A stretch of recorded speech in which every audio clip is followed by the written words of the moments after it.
بسم اللہ الرحمن الرحیم۔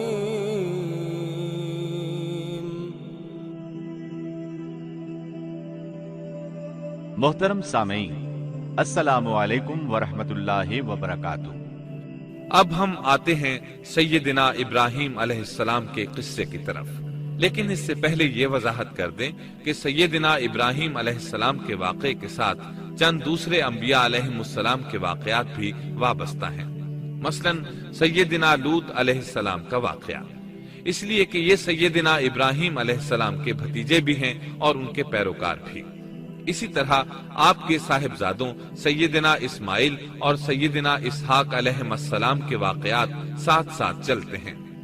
اس کی وجہ یہ ہے کہ سیدنا اسماعیل علیہ السلام کی ولادت کے وقت ابراہیم علیہ السلام کی عمر 87 سال تھی، اور سیدنا اسحاق علیہ السلام کی پیدائش کے وقت سیدنا ابراہیم علیہ السلام کی عمر 100 سال تھی، جبکہ سیدنا ابراہیم علیہ السلام کی کل عمر 175 سال ہوئی۔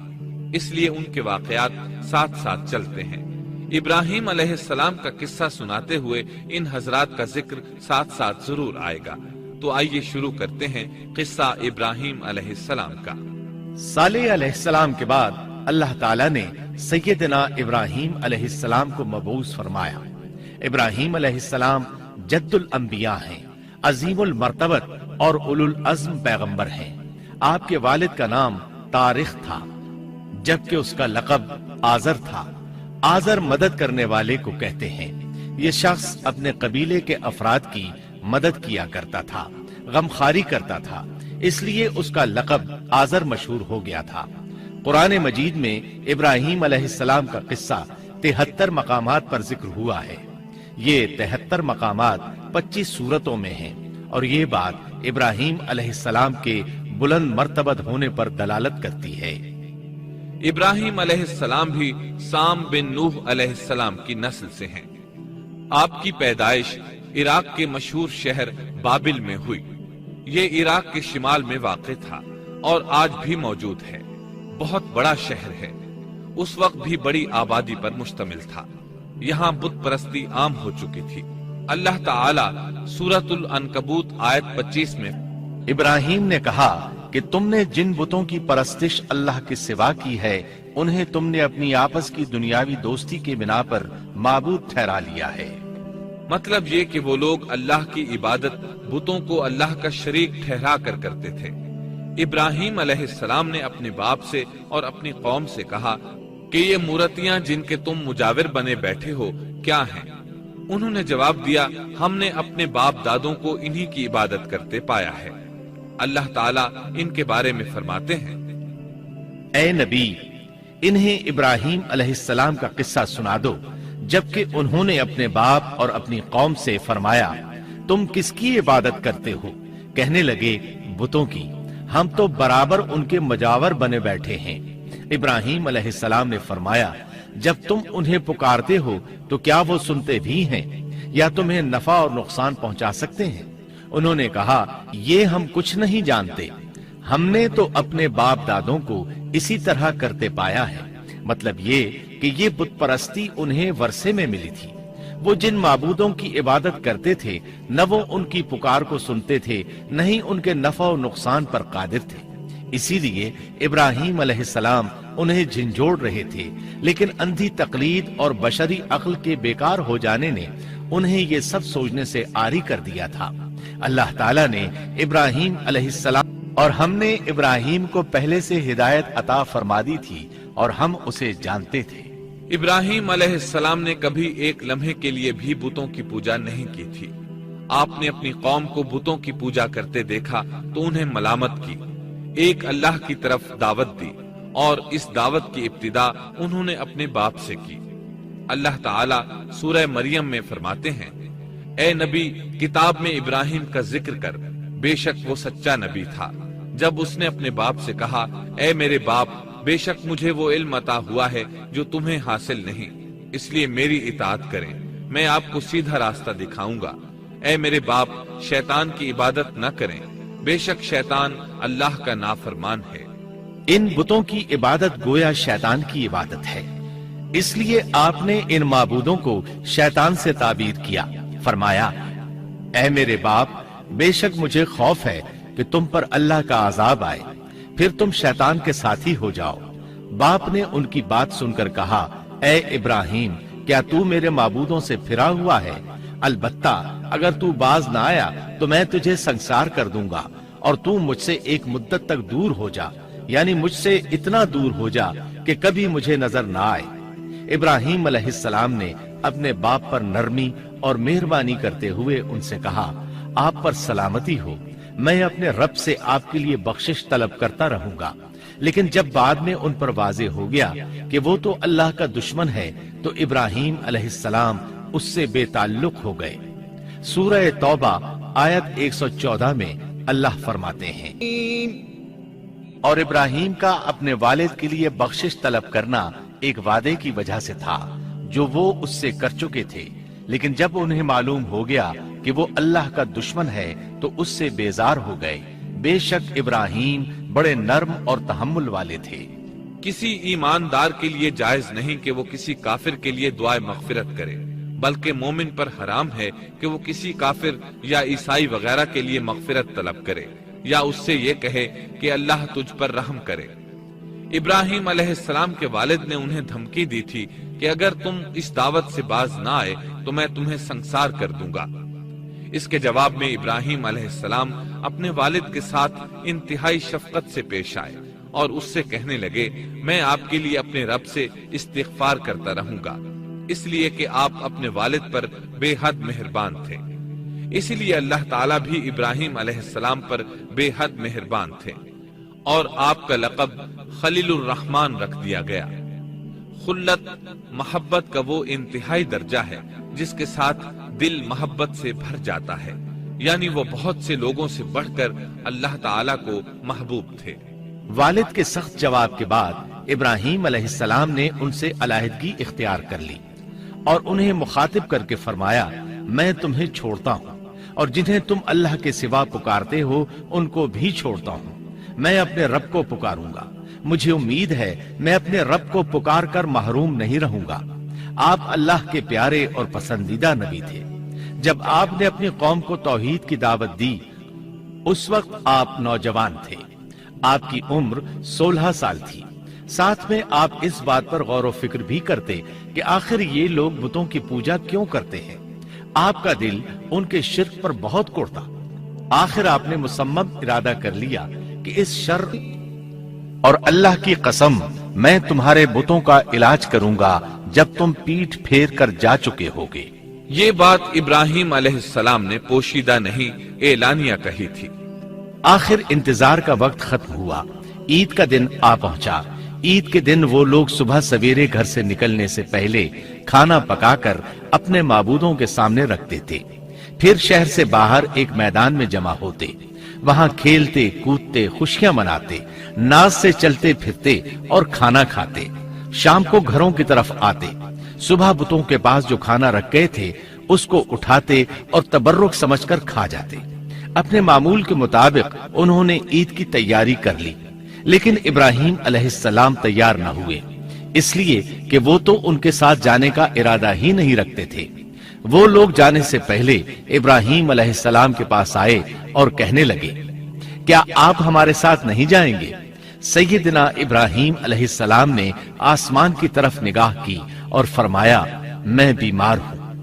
یہ تمام واقعہ سورۃ الانبیاء آیات 51 تا 58 میں بیان ہوا ہے۔ یقیناً ہم نے ابراہیم کو پہلے سے ہدایت فرما دی تھی اور ہم اسے جانتے تھے، جبکہ اس نے اپنے باپ سے اور اپنی قوم سے کہا کہ یہ مورتیاں جن کے تم مجاور بنے بیٹھے ہو کیا ہیں؟ سب نے کہا ہم نے اپنے باپ دادوں کو انہی کی عبادت کرتے پایا ہے۔ آپ نے فرمایا پھر تو تم اور تمہارے باپ دادا سبھی یقیناً کھلی گمراہی میں مبتلا رہے۔ کہنے لگے کیا آپ سچ مچ ہمارے پاس حق لائے ہیں یا یوں ہی مذاق کر رہے ہیں؟ آپ نے فرمایا نہیں نہیں، در حقیقت تم سب کا پروردگار تو وہ ہے جو آسمان و زمین کا مالک ہے، جس نے انہیں پیدا کیا ہے۔ میں تو ایسی بات کا گواہ اور قائل ہوں، اور اللہ کی قسم میں تمہارے ان معبودوں کا علاج تمہاری غیر موجودگی میں کروں گا۔ بس اس نے ان سب کے ٹکڑے کر دیے، البتہ صرف بڑے بت کو چھوڑ دیا، یہ اس لیے کیا کہ وہ سب اس کی طرف لوٹے۔ ابراہیم علیہ السلام نے لوگوں کے ساتھ عیدگاہ جانے سے انکار کیا اور عذر پیش کیا کہ وہ بیمار ہیں۔ وہ لوگ آپ کو چھوڑ کر چلے گئے۔ بعد میں ابراہیم علیہ السلام ان بتوں کے پاس گئے، دیکھا کہ ان کے سامنے کھانا پڑا ہے۔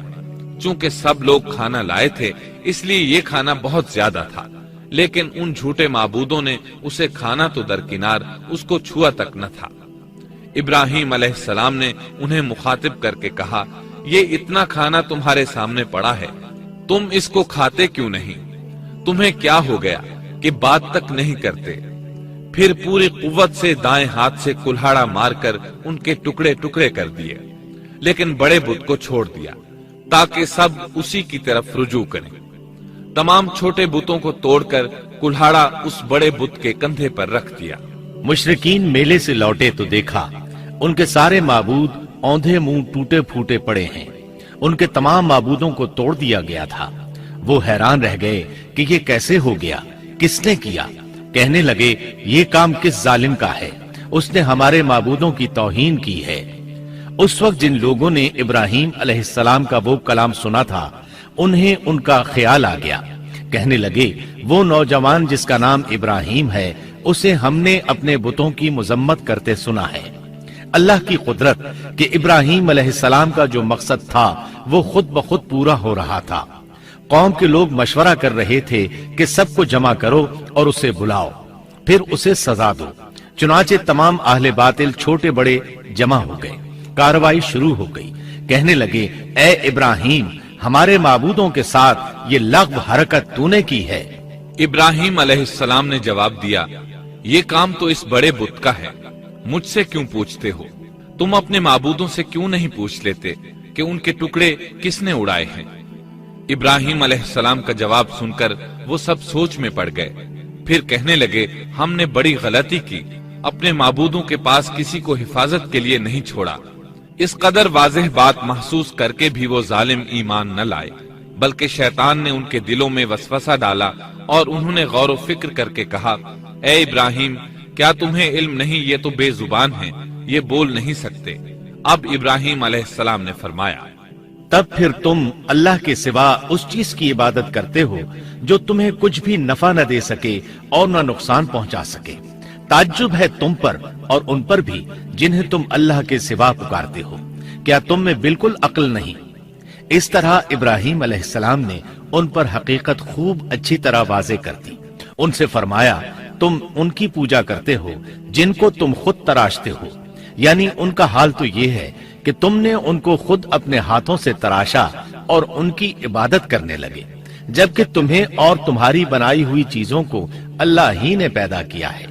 ابراہیم علیہ السلام نے ایک کلہاڑے کی مدد سے ان سب بتوں کو تہس نہس کر دیا تھا۔ یہ اس بات کی واضح ترین نشانی تھی کہ یہ بالکل بے بس ہیں، لیکن اس واضح نشانی کے باوجود وہ اپنے کفر ہی پر ڈٹے رہے اور لگے ابراہیم علیہ السلام کو دھمکیاں دینے۔ قالوا ابنوا له بنيانا فألقوه في الجحيم۔ کہنے لگے، اس کے لیے ایک آتش کدہ بناؤ اور اسے اس دہکتی آگ میں ڈال دو۔ پھر ان لوگوں نے ایک چٹیل میدان کا انتخاب کیا جہاں مٹی نام کی کوئی چیز نہیں تھی۔ اس میدان کو پتھروں کی باڑ کے ساتھ گھیر دیا گیا۔ پھر سب لوگوں کو حکم دیا گیا کہ وہ لکڑیاں جمع کر کے اس گھیری ہوئی جگہ میں رکھیں۔ چنانچہ سب لوگ لکڑیاں جمع کر کے وہاں لانے لگے، یہاں تک کہ عورتوں اور بچوں نے بھی اس کام میں بڑھ چڑھ کر حصہ لیا۔ میدان میں اتنی لکڑیاں جمع ہو گئیں کہ زمین نظر نہیں آتی تھی۔ یہ لکڑیاں زمین پر ایک اونچی دیوار محسوس ہوتی تھیں۔ پھر ان لکڑیوں کو آگ لگائی گئی۔ جب آگ کے شعلے آسمان سے باتیں کرنے لگے تو انہوں نے ابراہیم علیہ السلام کو آگ میں ڈالنے کے لیے ایک جھولا تیار کیا۔ اس میں سیدنا ابراہیم علیہ السلام کو رکھا گیا۔ اس وقت آپ نے یہ دعا پڑھی، حسبنا اللہ ونعم الوکیل۔ ہمیں اللہ کافی ہے اور وہی بہترین کارساز ہے۔ یہ کلمہ ہر محتاج اور مصیبت زدہ کو پڑھنا چاہیے۔ بخاری میں ہے، رسول اللہ صلی اللہ علیہ وسلم نے فرمایا، حسبنا اللہ و نعم الوکیل ابراہیم علیہ السلام نے اس وقت فرمایا تھا جب انہیں آگ میں پھینکا جانے لگا تھا۔ مطلب یہ کہ ہم اللہ ہی پر بھروسہ کرتے ہیں، اس کے سوا ہمارا کسی پر بھروسہ نہیں۔ بعض روایات میں یہ بھی ہے کہ جب ابراہیم علیہ السلام کو آگ میں ڈالا جانے لگا تو جبریل علیہ السلام آئے اور کہا، اے ابراہیم، کوئی حاجت ہے تو میں حاضر ہوں۔ ابراہیم علیہ السلام نے فرمایا، اگر تم اپنی مرضی سے آئے ہو تو مجھے تمہاری کوئی ضرورت نہیں۔ ایک دوسری روایت میں ہے کہ بارش کے فرشتے نے حاضر ہو کر کہا تھا، اے ابراہیم، مجھے حکم دیجئے میں بارش برسا کر اس آگ کو بجھا دوں۔ لیکن ایسی تمام روایات ضعیف ہیں۔ یوں بھی اللہ کا حکم ان سے پہلے کام کرنے والا تھا۔ اللہ تعالیٰ سورہ انبیاء آیت 69 اور 70 میں فرماتے ہیں، قلنا يا نار كوني بردا وسلاما على إبراهيم وأرادوا به كيدا فجعلناهم الأخسرين۔ ہم نے کہا، اے آگ ابراہیم پر ٹھنڈی ہو جا اور سلامتی والی ہو جا۔ گو انہوں نے ابراہیم کا برا چاہا لیکن ہم نے انہیں ہی نقصان پانے والا کر دیا۔ چنانچہ جب ابراہیم علیہ السلام کو آگ میں ڈالا گیا تو وہ ٹھنڈی ہو گئی۔ ابن عباس رضی اللہ عنہما فرماتے ہیں، اگر اللہ تعالیٰ آگ سے یہ نہ فرماتے کہ سلامتی والی ٹھنڈی ہو جا تو وہ اس قدر سرد ہو جاتی کہ اس کی ٹھنڈک سے تکلیف محسوس ہوتی۔ گویا آگ بھی اللہ کے حکم کے بغیر نہیں جلا سکتی، چھری اللہ کے حکم کے بغیر نہیں کاٹ سکتی، اس لیے کہ یہ بھی اللہ کی مخلوق ہیں اور ان کی قدرت بھی اللہ کے پاس ہے۔ وہ چاہے تو ان کو قدرت عطا کر دے، چاہے تو قدرت واپس لے لے۔ آگ کو ٹھنڈا ہونے کا حکم ہوا، وہ ٹھنڈی ہو گئی۔ اس نے نہ ابراہیم علیہ السلام کے کپڑے جلائے، نہ جسم کے کسی حصے کو کوئی نقصان پہنچایا، صرف وہ رسیاں جلائیں جن سے آپ کو باندھا گیا تھا۔ سبحان اللہ۔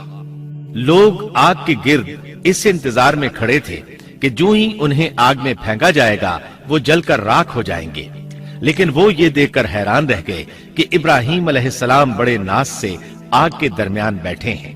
بعض روایات میں ہے کہ ابراہیم علیہ السلام فرمایا کرتے تھے، مجھے ان دنوں جو راحت اور سکون حاصل تھا ویسا آگ سے نکلنے کے بعد نہیں ہوا۔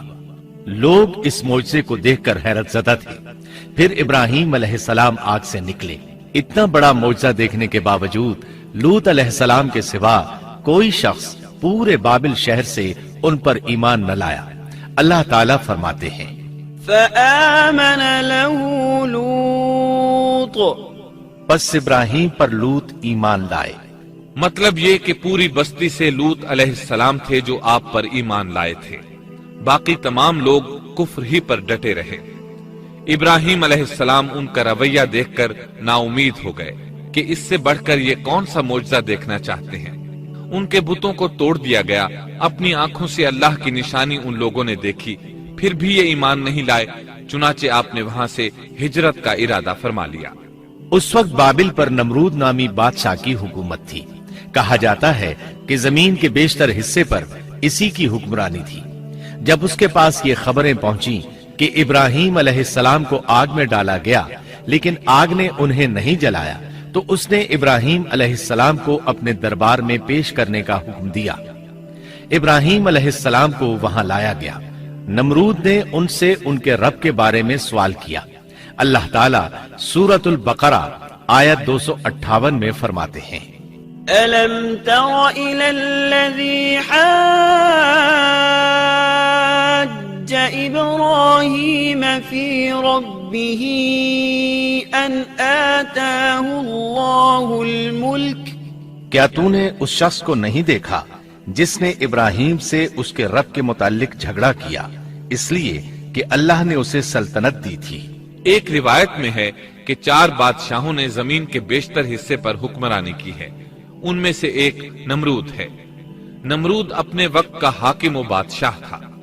ابراہیم علیہ السلام سے جب اس کی اللہ تعالیٰ کے بارے میں بات چیت ہوئی تو ابراہیم علیہ السلام نے کہا، میرا رب وہ ہے جو زندہ کرتا ہے اور مارتا ہے، جواب میں اس نے کہا میں بھی زندہ کرتا ہوں اور مارتا ہوں۔ چنانچہ اس نے حکم دیا کہ جیل سے 2 آدمیوں کو لے آؤ۔ جیل سے 2 ایسے آدمیوں کو لایا گیا جن کے لیے سزائے موت کا فیصلہ ہو چکا تھا۔ اس نے ان میں سے ایک کے قتل کا حکم دیا، دوسرے کو معاف کر دیا۔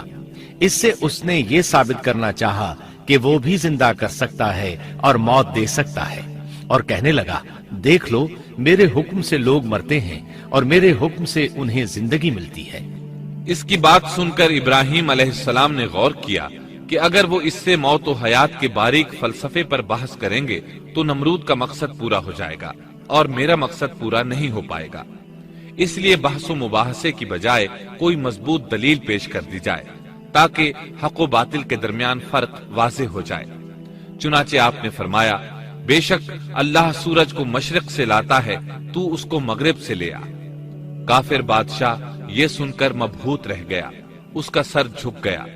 اللہ تعالیٰ فرماتے ہیں تب وہ کافر حیران رہ گیا اور اللہ نا انصافوں کو سیدھی راہ نہیں دکھاتا۔ ان تمام باتوں کے بعد نمرود کو یہ معلوم کرنے کی ضرورت نہیں رہی کہ ابراہیم علیہ السلام آگ سے کیسے نجات پا گئے، کیونکہ حقیقت اس پر آشکار ہو چکی تھی۔ وہ جان گیا تھا کہ اصل معاملہ کیا ہے۔ چنانچہ اس نے ابراہیم علیہ السلام سے کہا آپ اس ملک سے نکل جائیے، ہم آپ کو یہاں نہیں رہنے دیں گے۔ ابراہیم علیہ السلام نے عراق کو خیر بات کہا اور شام کی طرف ہجرت کر گئے۔ یہاں آ کر وہ حران نامی بستی میں مقیم ہوئے۔ اسی جگہ آپ نے اپنے چچا ہاران کی بیٹی سیدہ سارہ علیہ السلام سے شادی کی۔ اللہ تعالیٰ اس ہجرت کے بارے میں فرماتے ہیں وَنَجَّيْنَاهُ وَلُوطًا إِلَى الْأَرْضِ الَّتِي بَارَكْنَا فِيهَا لِلْعَالَمِينَ، اور ہم اسے یعنی ابراہیم اور لوط کو بچا کر اس زمین کی طرف لے آئے جس میں ہم نے جہان کے لیے برکت رکھی تھی۔ جب آپ حران کے مقام پر پہنچے تو وہیں ٹھہر گئے، وہیں رہنے لگے۔ یہاں آ کر آپ کا شمار بنو حران میں ہونے لگا۔ آپ لوگوں کو اسی شہر میں رہنے کی دعوت دیتے۔ اس شہر کے لوگ بتوں کی پوجا نہیں کرتے تھے بلکہ ستاروں کو پوجتے تھے۔ ابراہیم علیہ السلام نے جب ان کی یہ حالت دیکھی تو ارادہ کر لیا کہ ان لوگوں کو بتائیں گے کہ ستاروں کی عبادت کرنا باطل ہے۔ یہ لوگ چونکہ نجوم پرست تھے اس لیے ان کی عبادت کا وقت رات کو ہوتا تھا، اور یہ لوگ رات کے وقت عبادت کرتے تھے کیونکہ ان کے معبود یعنی ستارے رات ہی کو طلوع ہوتے ہیں۔ چنانچہ ابراہیم علیہ السلام انہیں یہ دکھانے کے لیے کہ ان چیزوں کی عبادت باطل ہے ایک دن ان کے ساتھ نکلے۔ اللہ نے آسمان کے دروازے کھول دیے تو ابراہیم علیہ السلام نے چاند، ستاروں، سیاروں اور آسمان و زمین کی سلطنت کو دیکھا۔ اللہ تعالیٰ نے ابراہیم علیہ السلام سے تمام پردے ختم کر دیے جو عام طور پر لوگوں کی آنکھوں پر ہوتے ہیں، اور انہوں نے وہ کچھ دیکھا جسے آج کی رصد گاہیں بھی نہیں دیکھ سکتی۔ اللہ تعالیٰ سورۃ الانعام آیت 75 میں فرماتے ہیں وَكَذَلِكَ نُرِي إِبْرَاهِيمَ مَلَكُوتَ السَّمَاوَاتِ وَالْأَرْضِ وَلِيَكُونَ مِنَ الْمُوقِنِينَ، اور اسی طرح ہم نے ابراہیم کو آسمان اور زمین کی سلطنت کا مشاہدہ کرا دیا تاکہ وہ یقین کرنے والوں میں سے ہو جائے۔ بعض مفسرین نے لکھا ہے کہ یہ سب کچھ اللہ تعالیٰ نے ابراہیم علیہ السلام کو اس لیے دکھایا تھا کہ وہ ستاروں کی پرستش کرتے تھے۔ پھر اللہ تعالیٰ نے اپنی عبادت کی طرف ان کی رہنمائی فرمائی۔ جن مفسرین نے یہ بات لکھی وہ غلطی پر ہیں، کیونکہ ایک جلیل القدر رسول کے متعلق ایسا گمان کرنا کبیرہ گناہ ہے۔ آسمان اور زمین کی سلطنت اور دیگر معجزات دکھانے کے بعد اللہ تعالیٰ فرماتے ہیں آسمان اور زمین کی پیدائش یقیناً انسان کی پیدائش سے بہت بڑا کام ہے۔ اللہ تعالیٰ ایک دوسرے مقام پر فرماتے ہیں آسمان اور زمین میں بہت سی نشانیاں ہیں جن سے یہ منہ موڑ کر گزر جاتے ہیں۔ ابراہیم علیہ السلام حران شہر کے ستارہ پرستوں کو لے کر ایک رات نکلے۔ اچانک ایک ستارہ طلوع ہوا، اس کی چمک دمک بہت تھی، شکل صورت کے لحاظ سے بھی بہت خوبصورت تھا۔ اس وقت ابراہیم علیہ السلام نے بطور مذاق کہا یہ میرا رب ہے، لیکن جب وہ ستارہ کچھ دیر بعد چھپ گیا تو کہنے لگے یہ تو غروب ہو گیا، یہ رب کیسے ہو سکتا ہے؟ جو چھپ جائے وہ رب نہیں ہو سکتا، پس میں تو غروب ہونے والوں کو پسند نہیں کرتا۔ اگلے روز وہ پھر ان لوگوں کو ساتھ لے کر نکلے تو چاند کو دیکھا۔ یہ شکل صورت میں ستاروں سے کہیں زیادہ خوبصورت تھا، روشن تھا، لیکن یہ بھی غروب ہو گیا۔ تو ابراہیم کہنے لگے اگر مجھے میرے رب نے ہدایت نہ کی تو میں گمراہ لوگوں میں شامل ہو جاؤں گا۔ اے اللہ تو کہاں ہے؟ اپنی طرف میری رہنمائی کر۔ ان باتوں سے ابراہیم علیہ السلام ان لوگوں کو غور و فکر کی دعوت دے رہے تھے تاکہ وہ غور کریں، آخر رب چھپ کیسے سکتا ہے؟ اگر چاند رب ہے اور دن کے وقت کسی کو اپنے معبود کی حاجت ہوگی تو وہ کیا کرے گا؟ لہٰذا چاند کسی صورت رب نہیں ہو سکتا۔ پھر جب دن چڑھا اور سورج طلوع ہوا تو کہنے لگے یہ میرا رب ہے، یہ تو سب سے بڑا ہے۔ پھر لوگوں کو مخاطب کر کے کہنے لگے تم رات کو چھوٹے چھوٹے ستاروں کی پوجا کرتے ہو، کیوں نہ تم اتنے بڑے ایک ہی رب کی پوجا کر لو؟ لیکن جب وہ بھی غروب ہو گیا تو کہنے لگے یقیناً میں تمہارے شرک سے بیزار ہوں، یہ معبود کیسے ہو سکتے ہیں؟ ان میں تو تبدیلی آتی رہتی ہے، کبھی طلوع ہوتے ہیں کبھی غروب ہوتے ہیں۔ یہ اس بات کی دلیل ہے کہ یہ مخلوق ہیں اور ان کا خالق کوئی اور ہے جس کے حکم کے یہ تابع ہیں۔ جب یہ خود مخلوق ہیں اور کسی اور کے تابع ہیں تو کسی کو نفع نقصان پہنچانے پر کس طرح قادر ہو سکتے ہیں؟ پھر اپنی قوم کو مخاطب کر کے کہنے لگے میں اپنا رخ اس کی طرف کرتا ہوں جس نے آسمانوں کو یکسو ہو کر پیدا کیا، اور میں شرک کرنے والوں میں سے نہیں ہوں۔ اب بھی وہ اپنی بات پر اڑے رہے۔ تب آپ نے فرمایا تم مجھ سے اللہ کے بارے میں جھگڑ رہے ہو، مجھے تو اللہ راہ دکھا چکا ہے اور اس نے مجھے دلیل عطا فرمائی ہے۔ میں یقیناً جانتا ہوں کہ تمہارے تمام معبود بے بس اور بے طاقت ہیں۔ جاؤ تم سے اور تمہارے ان معبودوں سے جو ہو سکے کر لو، میرے رب کی مرضی کے بغیر کچھ بھی نہیں ہو سکتا۔ میرے رب نے ہر چیز کے علم کو اپنے گھیرے میں لے رکھا ہے، کیا پھر بھی تم نصیحت حاصل نہیں کرو گے؟ اور میں تمہارے معبودوں سے خوف کیوں کھاؤں؟ تم اللہ سے نہیں ڈرتے؟ ان کو اللہ کا شریک ٹھہرا رہے ہو، اللہ نے اس کی کوئی دلیل نازل نہیں کی۔ اگر تم میں صحیح علم ہے تو تم ہی بتلا دو کہ ہم دونوں جماعتوں میں سے امن کا زیادہ حقدار کون ہے؟ امن انہی کے لیے ہے جو ایمان لانے کے بعد دین کو شرک سے خلط ملط نہیں کرتے۔ حقیقت میں ہدایت یافتہ وہی لوگ ہیں، یہی ہمارے وہ دلائل تھے جو ہم نے ابراہیم علیہ السلام کو ان کی قوم کے مقابلے میں عطا کیے تھے، اور ہم جسے چاہیں مرتبے میں بڑھا دیں۔ بے شک تیرا رب بڑی حکمت والا ہے۔ ان لوگوں نے پھر بھی کفر ہی کیا، کوئی بھی ایمان نہ لایا۔ چنانچہ ابراہیم علیہ السلام نے ایک بار پھر ہجرت کی اور مصر جا پہنچے۔ مصر کے بادشاہ کو خبر ملی کہ ایک شخص ہجرت کر کے آیا ہے اور اس کے ساتھ ایک عورت ہے، وہ بہت زیادہ حسین و جمیل ہے۔ چنانچہ اس ظالم نے اپنے کارندوں کو بھیجا کہ اس عورت کو میرے پاس لے آؤ، ساتھ ہی اس سے پوچھنا کہ تمہارے ساتھ جو آدمی ہے وہ کون ہے، اگر وہ اس کا خاوند ہو تو اسے قتل کر دینا۔ ادھر بادشاہ نے اپنے کارندوں کو حکم دیا، ادھر اللہ نے ابراہیم علیہ السلام کی طرف وحی بھیج دی۔ انہوں نے سارہ علیہ السلام سے کہا اگر وہ تجھ سے میرے بارے میں پوچھیں تو بتا دینا تم میری بہن ہو۔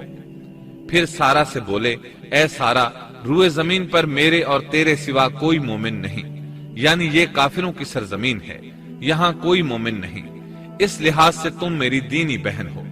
پھر بادشاہ نے ابراہیم علیہ السلام کو پیش کرنے کا حکم دیا۔ اس نے آپ سے پوچھا یہ عورت کون ہے؟ آپ نے فرمایا یہ میری بہن ہے۔ اس طرح ابراہیم علیہ السلام کی زندگی میں 3 موقع ایسے آئے کہ انہوں نے اللہ کے دین کی حمایت اور مدافعت کے لیے توریہ کیا۔ توریہ کا مطلب یہ ہے کہ واقعہ کچھ اور ہو لیکن کوئی شخص کسی خاص مصلحت کی وجہ سے اسے 2 معانی والے الفاظ کے ساتھ اس انداز میں بیان کرے کہ سننے والا اس واقعہ کو نہ سمجھ سکے بلکہ اس کا ذہن خلاف واقعہ چیز کی طرف منتقل ہو جائے۔ شریعت نے بعض مخصوص حالات میں اس کی اجازت دی ہے۔ وہ 3 مواقع جہاں ابراہیم علیہ السلام نے